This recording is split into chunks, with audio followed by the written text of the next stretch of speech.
Assalamualaikum warahmatullahi wabarakatuh. Perkenalkan, nama saya Oriza Sativa Putri dengan NPM 216910496. Di sini saya akan menjelaskan materi tentang syarat kecakapan umum, syarat kecakapan khusus, dan pramuka Garuda. Baik, silahkan disimak. Yaitu syarat kecakapan umum. Nah, kalian tahu nggak sih apa yang dimaksud dengan syarat kecakapan umum? Ya, betul sekali. Syarat kecakapan umum adalah syarat yang diwajibkan atau dimiliki oleh anggota pramuka, yang tentunya peserta didik. Nah, setelah kita melakukan syarat kecakapan umum, kita akan mendapatkan TKU. Apa sih itu TKU? TKU itu adalah tanda dari syarat kecakapan umum itu. Nah, nanti itu kita akan memperolehnya setelah kita melakukan ujian-ujian yang ada di dalam syarat kecakapan umum. Nah, syarat kecakapan umum ini adalah sebagai alat pendidik, sebuah rangsangan untuk anggota pramuka agar lebih baik ke depannya. Menurut golongan usianya, syarat kecakapan umum ini terdapat 4 kategori. Yang pertama yaitu siaga, yang kedua yaitu penggalang, yang ketiga yaitu penegak, dan yang keempat itu pandega. Nah, dapat kalian lihat sendiri, yang pertama yaitu golongan siaga. Nah, golongan siaga terdapat ada 3 golongan. Yang pertama siaga mula, yang kedua siaga bantu, yang ketiga siaga tata. Nah, yang kedua yaitu penggalang. Penggalang juga terdiri atas 3. Yang pertama yaitu penggalang ramu, yang kedua penggalang rakit, yang ketiga penggalang terap. Nah, untuk yang ketiga yaitu penegak. Penegak terdiri atas 2 golongan. Yang pertama golongan penegak bantara, yang kedua yaitu golongan penegak laksana. Yang keempat atau yang terakhir yaitu golongan pandega. Nah, golongan pandega ini terdiri atas 1 saja, di mana agar kita mendapatkan golongan pandega ini, yang pertama kita harus bisa menguasai tentang rencana-rencana dari pandega atau mengikuti latihan-latihan dari rencana pandega. Yang kedua yaitu kita harus tahu atau memahami tentang apa itu Pancasila. Yang kedua yaitu kita harus sebagai pembantu pembina siaga, pembantu pembina penggalang, dan mengikuti atau pernah mengikuti pembinaan dasar mahir pada untuk pembantu pembina pramuka. Yang keempat yaitu keagamaan. Nah, keagamaan ini dalam pandega harus sesuai dengan agama kita gitu. Nah, selanjutnya yaitu syarat kecakapan khusus. Nah, kalian tahu nggak sih juga apa itu yang dimaksud dengan syarat kecakapan khusus? Nah, betul sekali. Syarat kecakapan khusus adalah syarat kecakapan yang dimiliki oleh anggota pramuka sesuai dengan minat bakat mereka. Di mana secara etimologi, syarat kecakapan khusus ini adalah sebuah ketangkasan, kemahiran oleh peserta didik itu sendiri dalam mendapatkan tanda syarat kecakapan khusus ini. Kecakapan khusus ini sendiri adalah sebagai alat pendidik. Maksudnya sebagai rangsangan untuk anggota pramuka atau peserta didik, bagaimana minat dan bakat mereka bisa tereksplor gitu. Nah, untuk kehidupan mereka berikutnya. PKK dikelompokkan menjadi 5 bidang. Yang pertama bidang agama, bidang spiritual, bidang mental, moral. Nah, yang kedua yaitu bidang patriotisme atau seni budaya. Nah, yang ketiga yaitu sebagai keterampilan teknik pembangunan dengan warna hijau sebagai warna dasar TKK. Nah, untuk bidang patriotisme ini tadi warna merah sebagai warna dasar TKK. Nah, untuk yang pertama yang tentang keagamaan, moral, mental, dan spiritual itu dengan warna dasarnya warna kuning sebagai warna dasar TKK-nya.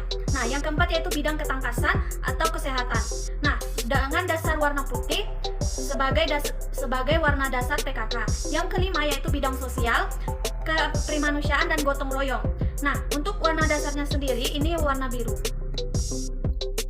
Baik, selanjutnya yaitu pramuka Garuda. Nah, syarat pramuka Garuda merupakan ketentuan yang harus dimiliki oleh anggota pramuka untuk memperoleh tanda pramuka Garuda. Nah, di dalam pramuka Garuda ini terdapat 4 golongan. Yang pertama golongan pramuka siaga Garuda, yang kedua golongan pramuka penggalang Garuda, yang ketiga golongan pramuka penegak Garuda, yang keempat golongan pramuka pandega Garuda. Selanjutnya yaitu pencapaian Pramuka Garuda. Nah, untuk pencapaian Pramuka Garuda ada 4, yaitu di mana yang pertama peserta didik mengikuti proses latihan sesuai dengan petunjuk dan arahan pembina. Jadi peserta didik ini harus mengikuti proses itu sesuai dengan apa yang diperintahkan oleh pembina. Yang kedua yaitu pembina memberikan motivasi dan bimbingan secara terus-menerus dalam suatu pendidikan. Nah, maksudnya ini seorang pembina ini harus memberikan materi kepada peserta didik terus-menerus agar mereka mengerti dan bagaimana cara mereka sebagai anggota Pramuka Garuda.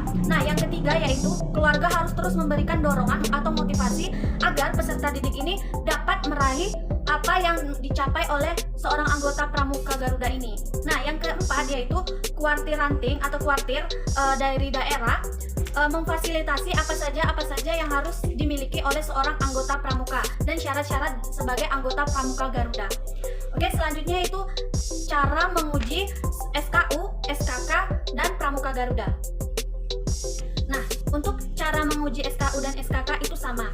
Yang pertama yaitu ujian dilaksanakan secara perorangan. Nah, yang kedua, mata ujian yang akan diujiankan itu sesuai dengan apa yang mau diujikan. Misalnya peserta didik ingin diuji tentang agama. Nah, itu yang akan diujikan. Yang ketiga yaitu waktu ujian ditentukan dengan kesepakatan antara pembina dengan penguji. Nah, yang keempat yaitu penguji hendaknya berusaha agar proses ujian itu dirasakan oleh peserta didik sebagai pendidikan atau tambahan pendidikan untuk anggota pramuka itu sendiri. Yang kelima yaitu penguji hendaknya memperhatikan batas-batas kemampuan dari peserta didik yang akan diuji, anggota yang akan diuji, seperti mentalnya misalnya, bagaimana cara mereka menjawabnya agar mereka tidak tertekan. Yang keenam yaitu penguji hendaknya memperhatikan ikhtiar, bagaimana caranya mereka melaksanakan itu secara jujurnya. Nah, yang terakhir yaitu penguji membubuhkan tanda tangannya bahwasannya mereka itu telah berhasil dalam melakukan ujian-ujian tersebut. Nah, untuk cara menguji Pramuka Garuda ini sangat berbeda dengan SKU dan SKK. Yang pertama, penilaian atas anggota pramuka dilakukan secara perorangan. Yang kedua, dalam memberikan penilaian seorang anggota pramuka, tim penilai wajib memperhatikan keadaan lingkungan sekitar, bagaimana keadaan di sana. Itu harus memang selalu diperhatikan karena biasanya akan melakukan ujian-ujian seperti misalnya seperti fisik, itu akan dilatih di situ. Nah, yang ketiga, penilaian dilakukan dengan cara wawancara langsung. Jadi untuk satu penguji ini nanti itu satu orang yang menguji. Jadi harus memang wawancara langsung, pengamatan langsung, meneliti dari hasil laporan dari calon anggota Pramuka Garuda ini. Nah, itu cara penyematan dari TKU, TKK, dan Pramuka Garuda. Nah, untuk TKU dengan Pramuka Garuda itu dilantik atau disematkan pada saat acara pelantikan dari anggota Pramuka. Misalnya acara-acara resmi Pramuka misalnya.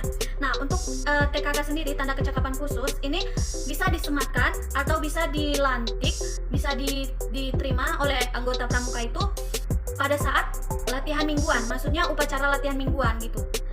Selanjutnya ketentuan dan tempat pemakaian. Nah, untuk ketentuannya untuk TKU Pramuka Siaga Penggalang ditempatkan pada lengan baju sebelah kiri. Nah, yang untuk TKK Pramuka Siaga Penggalang Penegak dan Padega ditempelkan di lengan baju sebelah kanan.